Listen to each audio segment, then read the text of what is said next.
Well, good evening. Thank you so much for joining us this evening. I'm Tina Norris. I am the Family Engagement Specialist here at PTSI, and I am thrilled that you have joined us this evening for a very informative webinar. So our guest speaker this evening is Dr. Sephora Levi Shackelford, and she is the founder and the Behavior and Education Consultant for Creative Approach Development Center in Richmond, Virginia. She was inspired to do this work from being a special needs sibling and a parent, and she is a strong advocate in the fields of disability, mental health, and education. She assists individuals and their families with setting up systems and learning new skills to overcome challenges and behaviors that interfere with reaching goals and increasing independence.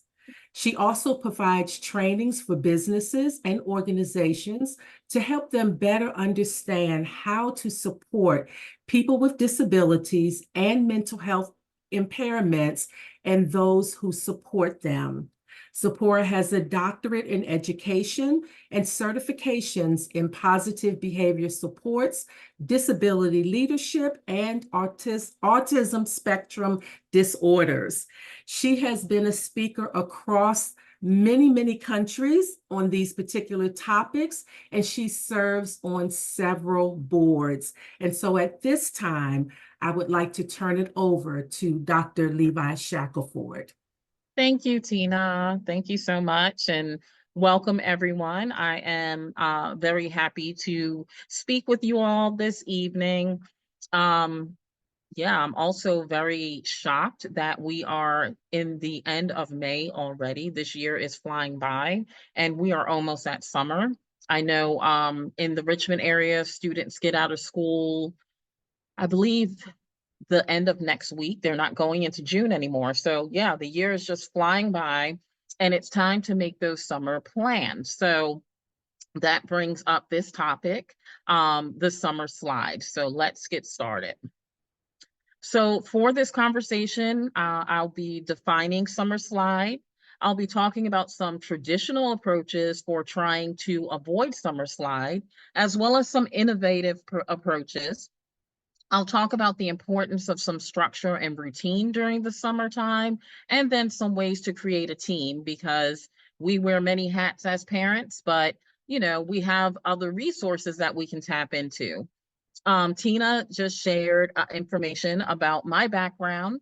And yes, I am the founder of Creative Approach Development Center. It's an organization located in Richmond, Virginia.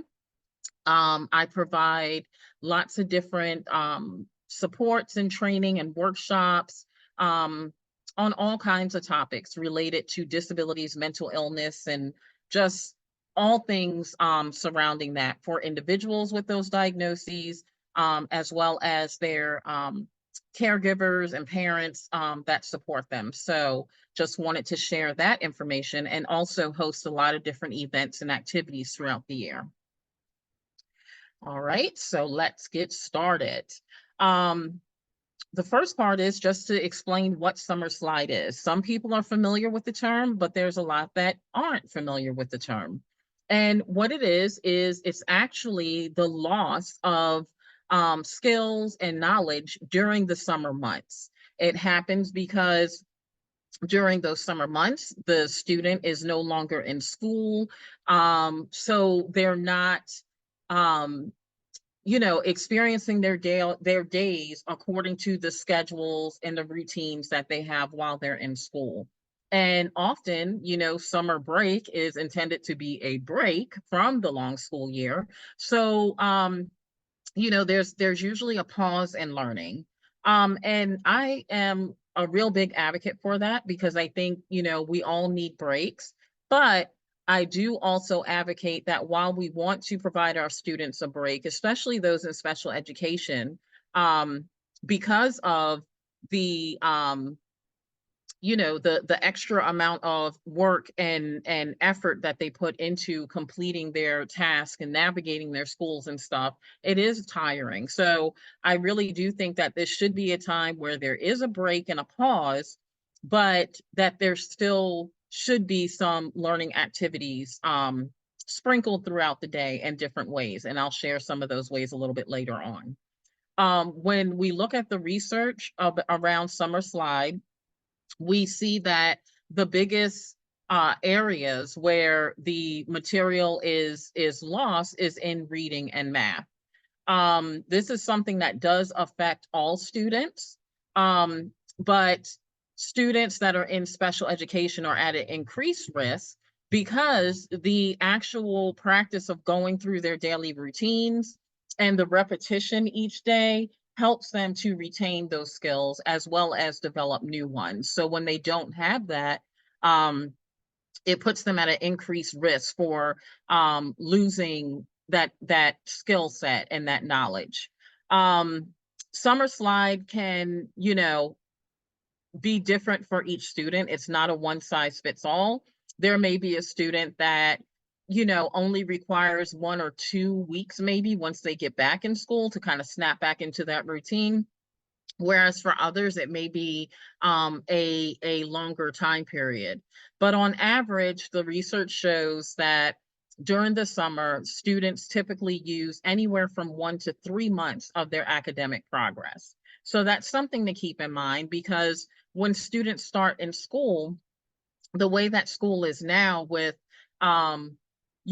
lessons and curriculum being developed based on testing and stuff like that, it's very fast paced, and there really isn't much time at the beginning of the school year to kind of go back and refresh the skills. So if you're coming in a new grade and you are coming in that grade, with the perception that you have mastered these skills, and those are actually skills that you lost over the summer, it's going to be very difficult in the beginning of the year to just jump back in and pick up where you left off. And this is often why that first marking period, we see a lot of the challenges with some students trying to adjust and get back, to that level. So some traditional approaches to addressing summer slide is just going and getting some workbooks from, Amazon or Michael's. Michael's has some of them. Barnes and Noble. I think we've all seen there's a variety of educational workbooks that you can purchase by the grade. Those are like the thicker ones that you can grab, and it'll have like a couple of pages for every topic related to that specific grade. Or you can grab them by a specific subject, so you can get it for reading, or even have it broken down more into an actual skill or topic. So it may be if your student had some challenges with spelling, you can actually get like the spelling book, or even a specific type of spelling, maybe blended words, or turning words into plurals, something like that.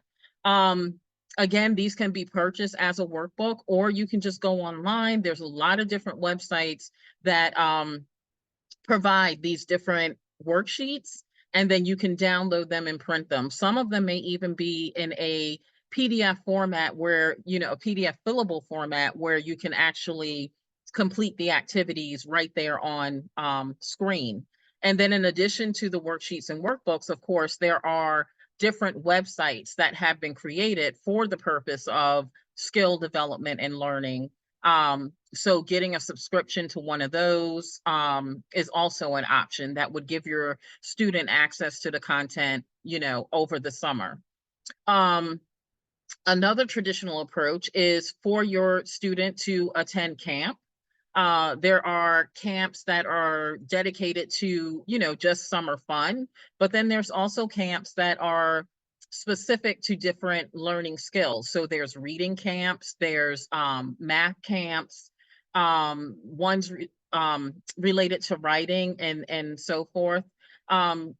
Parents are known to set up maybe 1 or 2 sessions throughout the week with a tutor during the summer, or to enroll their student in some kind of tutoring center during the summer. And then there are a lot of students that will continue learning throughout the summer by enrolling in their school's actual summer school program. And then another form of reading of the traditional approach is by participating in different reading programs. So a lot of schools, once students get to a certain grade, usually maybe third or fourth grade, they will have a summer reading list where the students are required to read 1 or 2 books from that list.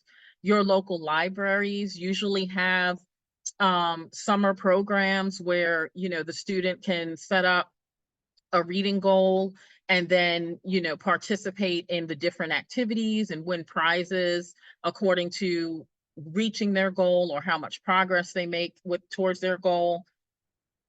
And then there's a lot of different like reading clubs. Some are organized by your library, but then also local bookstores also host lots of reading clubs and book clubs during the summer. So now I want to talk about some of the innovative approaches. Going back to the traditional approach, and I'm going to switch back for a minute. One thing that we notice is a lot of this requires buying stuff, right? You have to buy the workbook. You have to purchase the worksheets because a lot of the websites will maybe allow you to download and print 1 or 2, but if you want more worksheets or if you want a specific type, you may have to pay. We do have to pay for camps and tutoring. Summer school's usually free, but then, transportation maybe or lunches associated with that. And then the reading lists are, that can be free if you use your library. But a lot of the traditional approaches require the parent caregiver tapping into a resource that's already developed, which is fine. But I just wanted to remind that there are some other innovative approaches where the parent caregiver can actually, I guess, tweak the learning activities more according to their child's learning style, interests, and needs. So like, for example, my 13-year-old has a diagnosis of autism and Down syndrome, and she has what's called splintered skills. So what that means is, she in math is on a specific level, but then for reading, she's on a higher level. But then for writing, she may be on a lower level. So me just going into Barnes and Noble and just picking up that workbook for 6th grade or 5th grade, it's not going to be very beneficial for me because she does have those splintered skills. So by me tapping more into these innovative approaches, I can now, better pair her with activities more according to her learning level, some of her preferred learning methods, and just make it a little bit more fun for her. So with these innovative approaches, number one, all of us, our kids, they all are tapped into tablets and computers and phones. And, we can use that in those different electronics as a way to help out with that summer slide. Just going outside and playing is a lot of fun, and you learn a lot. Children learn a lot just through, traditional playing, but there are ways that you can tweak those different outside games and activities that make it more of a structured learning event. And then we have some ideas for regular arts and crafts, and then we're not going to overlook the idea of travel, both live and virtual, what I like to call field trips. So when we're looking at the tablet, there's many different ways that we can use it. Of course, like with my 13-year-old, she loves just playing her games and looking at YouTube videos, most likely the same ones over and over again. But there are a lot of other ways that we can help our children use these different tablets. So one thing is we can download some of these learning apps, and I included some here.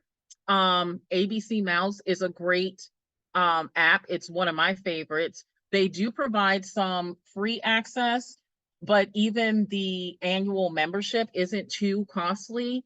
And I believe if you look in help, there's like information for scholarships or coupons and things like that, if the cost is a barrier to accessing it. For the younger students or the, middle school and high school students that still love their Sesame Street characters, the Sesame Street company actually has a great website as well as app that includes all kinds of activities related to more of the elementary level reading, writing, and math, as well as science. But then Sesame Street has also um, started including more related to like that social emotional learning. So this is another good way that, while they're looking at their favorite characters, they're also doing activities and learning stuff related to some of those executive functioning skills that our students may have challenges with, in their day to day, like waiting their turn, sharing, waiting for something to happen, things like that. YouTube, our students are great with finding, those funny videos on YouTube, but YouTube is also great for, just typing in a specific topic and finding videos on that. I have used YouTube and found really cool videos for teaching my children, different math strategies, reading techniques, about different places, animals, you name it. There's so much stuff on YouTube that, if there's a certain topic of interest for your child, you can, just scroll through and find some videos to watch with them and then have some discussions or an activity. Khan Academy is another really, really popular website. They have their own YouTube channel. They host a lot of really good videos. They're phenomenal for math, especially like the middle school, high school level math. I've tapped into that a lot for my own students as well as students that I've worked with. And then don't discount things like Minecraft, where, your student may be just playing around, building and stuff, but it's very easy for you to make that into a learning activity. If you're working on reading, you can write out maybe a couple of sentences and act like it's a work request for your student to build the house of your dreams or something. So just kind of looking at some of the technology that they use in their day to day and trying to figure out some ways to just sneak in some of that learning. Research projects, tablets are great for that. So again, this can be any type of topic. It can be anything. I know a couple of weeks ago when we had the solar eclipse, I used that as a opportunity to get some tablet learning included in the day. And, I worked with my daughter to look up some information about the eclipse and about the different planets and all that. We found really good websites. We found pictures. We found directions on how to make your own the little pinhole like camera, because we couldn't find any of the glasses. So, just using the regular Google search as opportunities to look up different things, learn about it. But then also, when we're being asked those questions, um, using that as an opportunity for your child to actually learn how to do some of that problem solving by searching the information and trying to figure out whether or not the information that they found, if that's something credible or not. So it seems like something very simple, but those are really defined skills that we use beyond K through 12. Learning how to look up reputable resources to find out more information is a skill that I had to use even, in my doctoral program. So again, it may seem simple, but, doing it in a meaningful way can provide a lot of that skill development. Doing things like um, my daughter again is very much into weather, so every day she is responsible for going on her tablet and looking at the weather channel to see what the weather is for the day for us. And then she puts that, we got a regular composition notebook and she's made like a little weather journal. So just some ways again to incorporate that tablet or computer or phone into a little bit more of a structured learning opportunity. Journaling and writing with the phones and tablets, the default apps like Notepad, just coming up with a topic and having them every day write 1 or 2 sentences about that topic, or you type a sentence and maybe include the verb in the wrong tense or leave out a word and have them retype it in a correct way. As far as journaling, I love the app Journal Party. It is tied to a YouTube channel. It does have a very, very good free version. And what that does is it has specific topics, and the host will give a writing prompt and about 4 minutes for you to write your ideas down while playing some nice, fun, but relaxing music. And then you move on to the next prompt. So it's a good way, again, to not only work on those writing skills, but also those, social emotional skills to help out with that emotional regulation and tapping in and understanding what they're feeling and how to express that. There is another app, and it's also a website called the Story Creator, which is really cool, where the student can type up a story and they can add their own pictures and stuff. I believe they have it where you can actually make it into animation and make it like a movie. And then Diaries app is another cool one for journaling. And there's many, many more. And then again, during the summer, working on those coping skills is great, especially if your student is transitioning from like elementary to middle or middle to high school. There can be some anxiety associated with that. So using this time during the summer to help them really tap in and get a better understanding of their emotions, and then work on some coping skills that they can use throughout the school year, when they need them, when they're feeling frustrated or really anxious. They'll already have access to understanding those emotions and then a good idea of some strategies to help them in that situation. All right. So outdoor learning. Summer is the time to be outside, right? And that's great. But again, with some simple adjustments, you can really make it into a more structured learning activity. So like, just think of the game hopscotch. You can have your hopscotch board and you can keep it with the numbers. And then you can, just simply call out an addition problem, and like 2 + 2, and then your student will have to hop to whatever that answer is. Or you can do that with subtraction or multiplication. You can use shapes, to help out with learning different shapes. You can have your different shapes and then have them search for the shape with 4 sides or no sides. So it involves like a deeper level to it in addition to playing the game. You can also add letters to it. I love adding letters to hopscotch.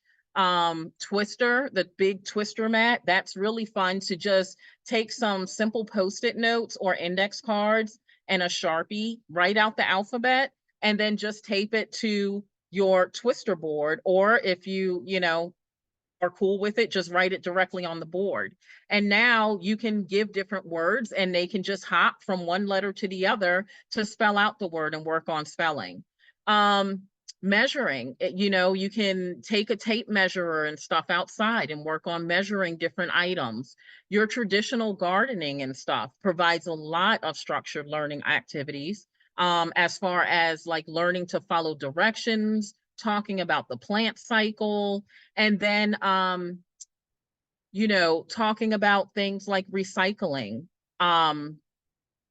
and the different animals, the food chain, the worms that uh, move the soil around to help the plants. All of that can just become part of a natural conversation while you're out there gardening. And then you can pull up the YouTube channel to supplement later. Making scavenger hunts. They don't have to be super fancy. Take an index card and come up with a theme. So it may be, you're going on a walk and you want to search for certain things in that area. You can be as detailed or as, simple as you want it to be and as it needs to be. Or you can even do scavenger hunt with words or letter sounds. You can have your student work on being in charge of actually writing out the agenda or the routines for like the outside activities and stuff. And that helps with things like pre-planning, organization, um, even, time management. And it can start out with just having a simple notepad, and you say something like, tomorrow we're gonna weed the garden. Can you make us a checklist for that? And then just let them work on doing that. And that provides them with the opportunity to, again, just kind of think about what those steps need to be, and then writing it down in order, and then have them share those steps with you, which gives them the opportunity to practice like explaining stuff and delegating tasks to others. I love giving just paper, plain paper and pencils and crayons out, and saying, design a new space. It can be an outdoor space, because I'm talking about outdoor right now, but it may even be, you know what, for the new school year, let's rearrange your room some, and have them come up with kind of like that floor plan for rearranging their room. And with that, you can add some more details by measuring how long the bed is and the wall, and making sure it would fit. And then another relaxed learning outdoor activity is what I like to call learning picnics. And that's just where we throw all of our favorite snacks into the picnic baskets and bring our blanket and go to a local park or even the beach. And we just sit down and, read our books, or play a learning game or whatever. But it's a little bit more laid back. It's more in that picnic style, but it still has that structured learning activity. So arts and crafts are great during the summer. And I think a lot of people often will associate arts and craft with just like creativity. But again, ample opportunities for it to become structured learning, to work on, those reading, writing, and math skills. So one good way can be scrapbooking. You can pick a topic at the beginning of the summer, or let your student pick the topic, and then create different pages related to that topic. Um, this can be anything really, or you can have a different page in the scrapbook, or focus on different topics, but it gives them an opportunity to think about that topic, and then create different images, as well as include some writing about that topic. So it's a really good way to look at something big and then try to figure out how to summarize it, and how to reformat all that information in a way that can be quickly understood in a simple format, just a few pictures and words. Asking for a household item, and then just giving them toothpicks and marshmallows and straws and just all of the random little things around the house, some clay and stuff right from the Dollar Tree, and have them work on designing a new sofa, or their dream bed, but giving them the different tools to practice with building it, and figuring out, this one is too heavy to withstand, the weight from these toothpicks, so I'm gonna have to switch it around. Cooking lessons, great opportunity to work on reading skills when they're having to read the recipe. Of course, we have measuring. We have to follow the directions to make sure that things are done in an appropriate order. We have to work on hygiene by making sure all of our stuff is clean. We're also teaching some safety practices with making sure our food is fresh and not spoiled, how to store food. It's so many different learning opportunities. So, using this summer to invite them in the kitchen, and even let them, sit down and work on the menu for the week for the whole family. Using paper and stuff to make books. And then another fun thing is they can draw an activity, or draw a picture, or they can find pictures from magazines, or you can print something out, and then you just cut them up, and then they have to make them into puzzles. Another fun alternative to this is taking a picture of something like their favorite doll, or maybe the wheel from a car that they play with, and just really zoom in on that, and then blowing up that picture, and then cutting it up. Now they have to make that puzzle, but it's a little bit harder because it's more of a zoomed in picture of that item. So it requires some more of those problem solving and thinking, brainstorming skills. Um, Reading different books or watching movies and stuff, and then making pictures, whether drawing them or using clay and stuff to make models of the different characters from books or games or movies that you guys have watched. Creating a new game is always fun. You can get poster board right from the Dollar Tree. Usually, I think they increased the price a little bit now, but it was like 2 sheets for $1.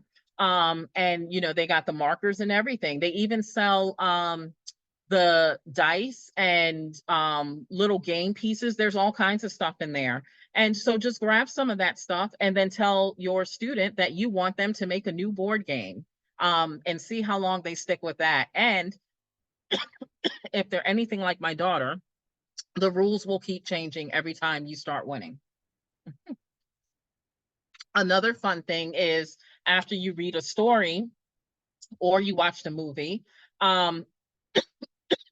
letting your student create like a play and put on a play related to that, or they can just make up one on their own. So that would require them to actually make the story and the characters and stuff, and then to actually design a play scene. So that's another fun activity. Excuse me. All right, so field trips. I know a lot of us parents during the summer, like our students are out of school, but we're still working and stuff. So we can't dedicate every single day to doing something.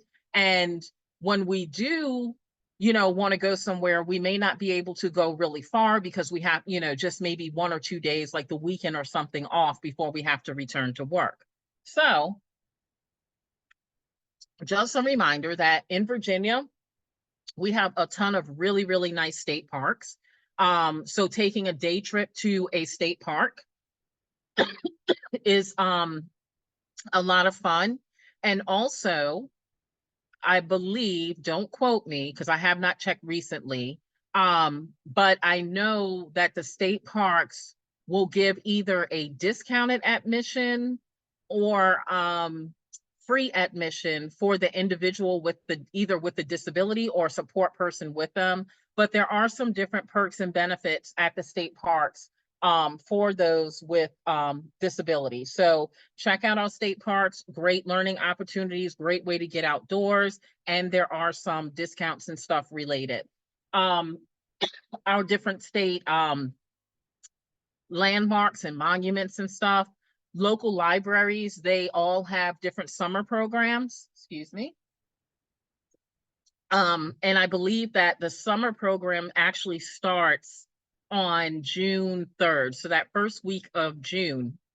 So checking that out, because not only do they have the summer reading, but they usually have a theme, and then they fill up the summer calendar with different activities related to that theme, and they're all free activities. So definitely look into your library, a wide variety of activities for all ages, and they're all free.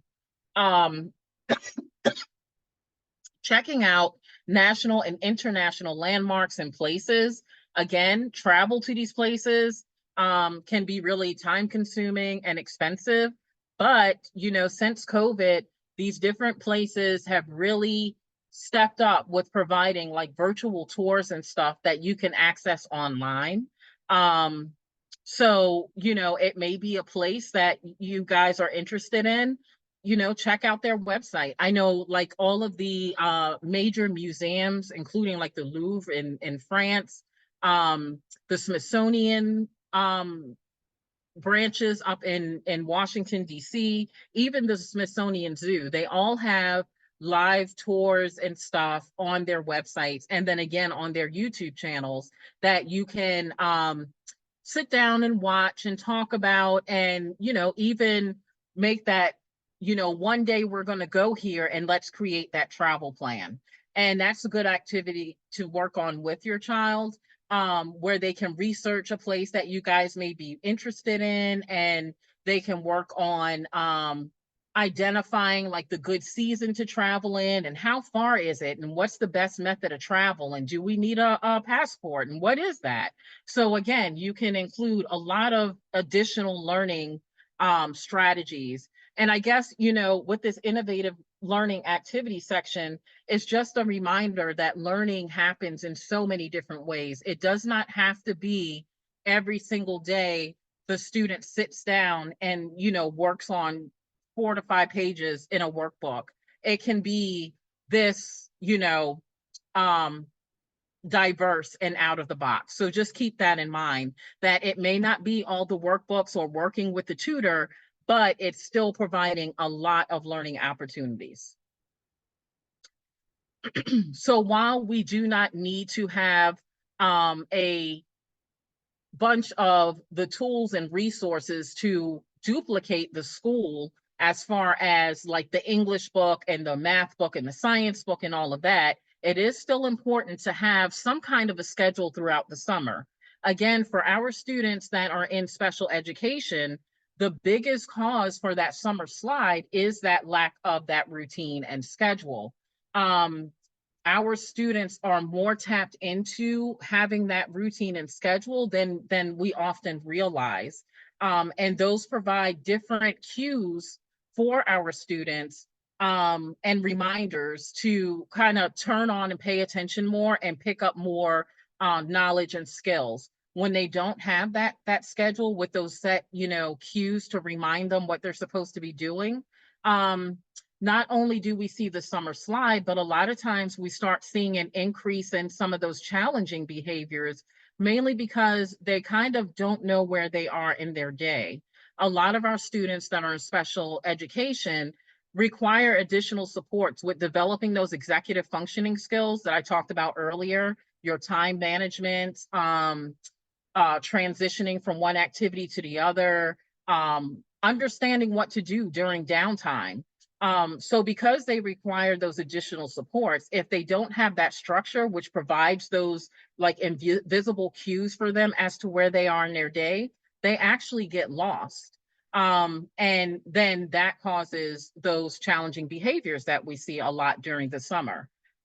So, you know, your schedule does not have to be a strict at 9 o'clock, we do this, at 9:30, we do this, but just trying really hard to come up with kind of like that routine. So in the morning, we wake up, we eat breakfast, maybe, you know, we go for a 15-minute walk, you know, we take the dog out for a 15-minute walk, we come back, you can have some playtime, and then we have lunch. So again, it doesn't have to be strictly from 9 o'clock to 10 o'clock, we're doing this, and oh, it's 10:30 and we haven't done that yet.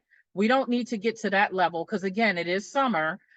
So we do want to have a little bit of that relaxed environment and break, but we do want to try as much as we can to kind of do the main activities in the day around the same time, or at least in that same order, to help our students understand that there still is a routine and a schedule that we follow, even on our, you know, more relaxed days, okay? So that's, you know, important to keep in mind. If your student requires it, then I do recommend also making that in some kind of visual format. It doesn't have to be fancy. It can be just a piece of paper where you write down or even draw out the different activities for the day and just post it on the refrigerator or the bathroom mirror. Again, just so your student can kind of see what they have coming up for the day. And that helps a lot with anxiety for those that struggle with, you know, what am I supposed to do? What happens next? That helps out with that too. It's very important to include some structured, you know, quiet time or deliberate quiet time during the day. Again, you know, during the summer, I think everybody, especially students, are like, oh, I don't have school and, you know, I could just play and relax and I don't have to do schoolwork.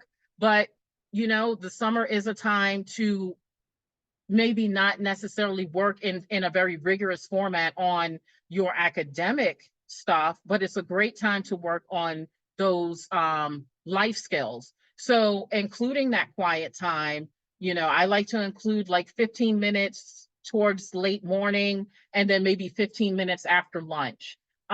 Just so that it's a reminder for them to kind of stop and reset. So again, it's teaching them the importance of that self-care, checking in with themselves, seeing how they're feeling, seeing what they may need, and just letting their brains just relax for a little bit. And then it is important to include some of that structured or scheduled learning time.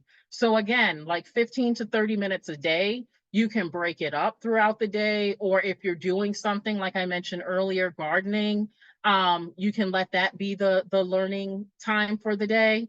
But making sure that you do schedule that at least once a day for like 15 minutes or so, where they're actively learning about something through reading or doing something, some kind of activity or having a conversation about it. And this shows them the importance of learning no matter where they are, no matter what time of year it is. That learning is important and that learning happens in a lot of different ways. It doesn't have to be just sitting in the classroom to learn. Like I just mentioned, life skills count too. Summer's a great time to work on those life skills. Again, cooking.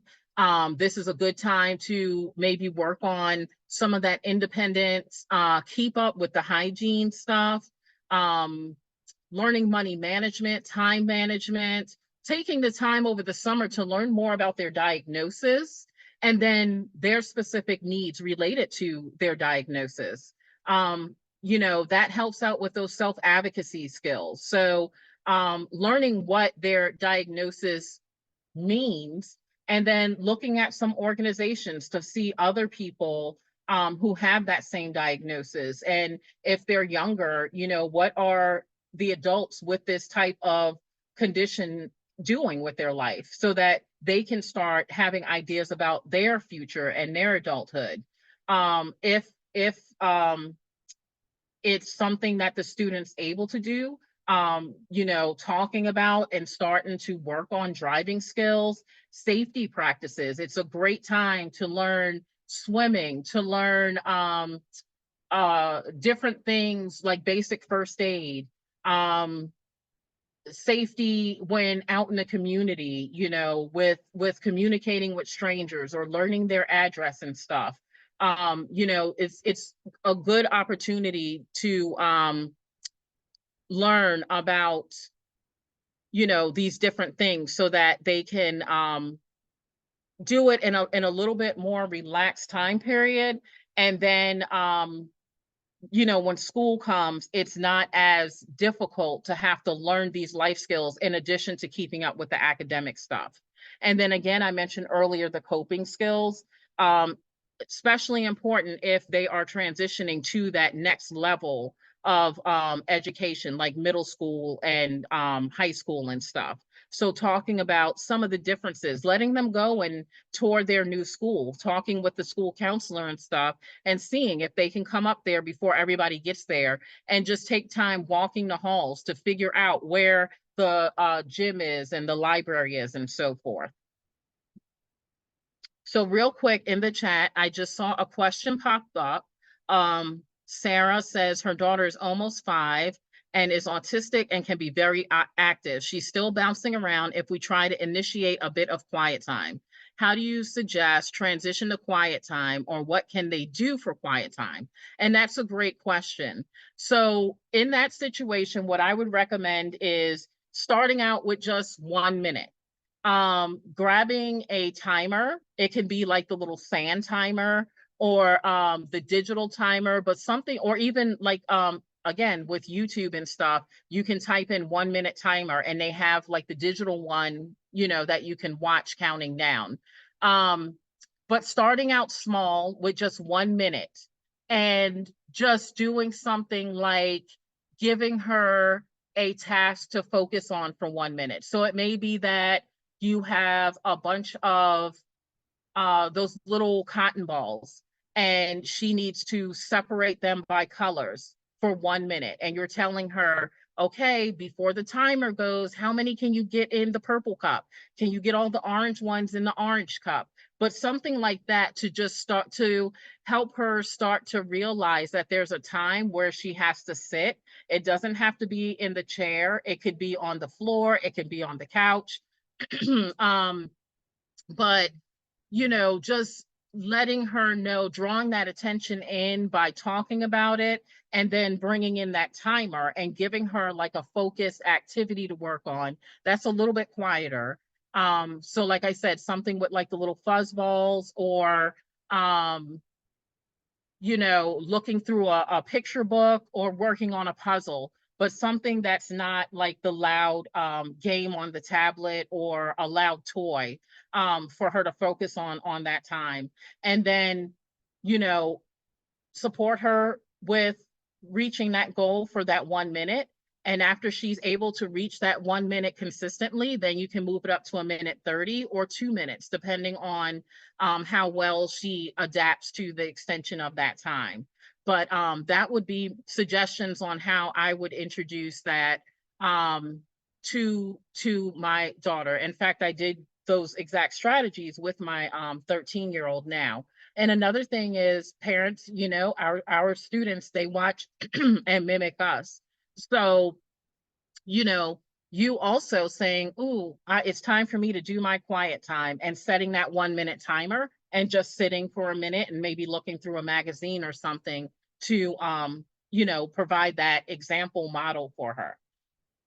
So I hope that answered the question. And if not, let me know.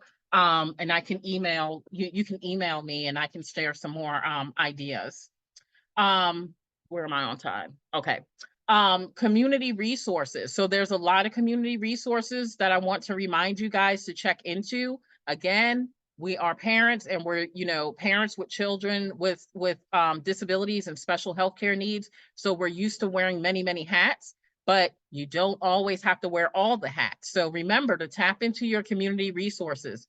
I cannot bring up the local library enough. Like, the library is phenomenal. It has so many different resources and programs and activities. Tap into it. They also have, I'm not sure if every library does, but I know the Richmond and Tri-Cities areas. I know out in Charlottesville, and then the Pamunkey branch, which does like Hanover and like Goochland, Powhatan, King William.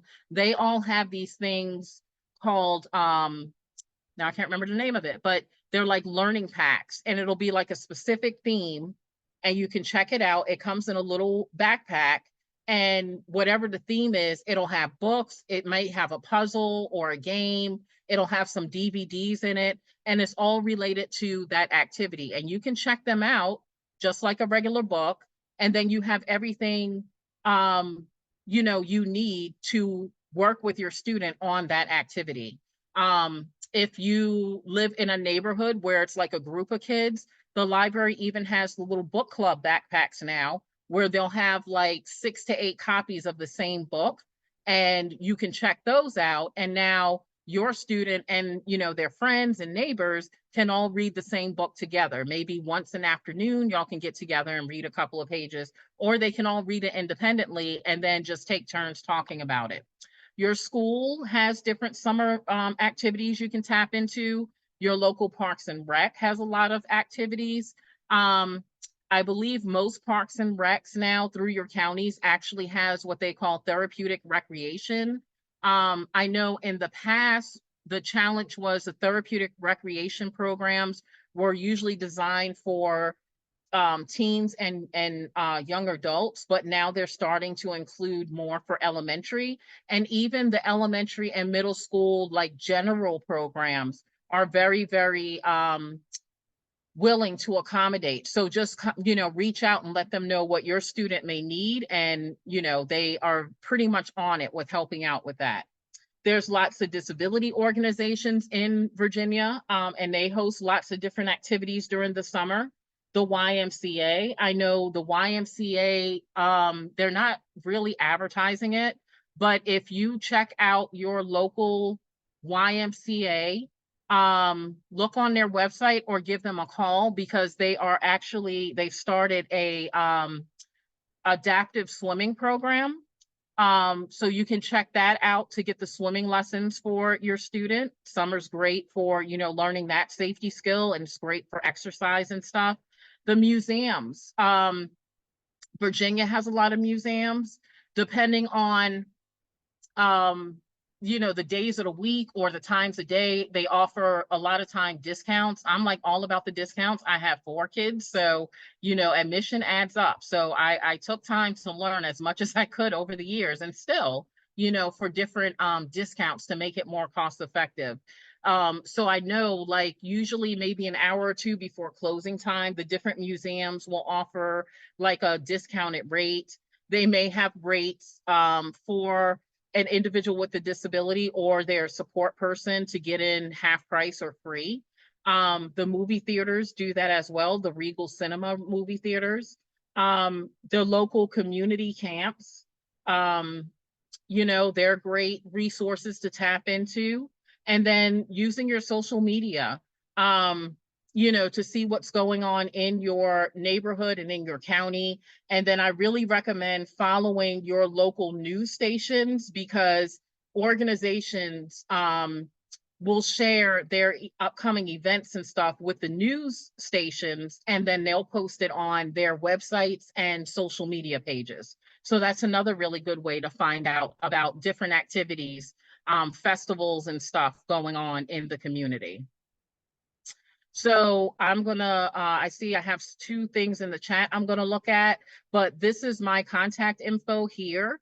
If there's anything that any of you would like to get more info on, please feel free to, reach out and email me. And also, shameless plug, but check the Creative Approach website, because I do offer different events and activities, and I'm working on updating my resource section, where I have lots of like handouts and worksheets and stuff that you'll be able to download. So just wanted to share that. Wonderful.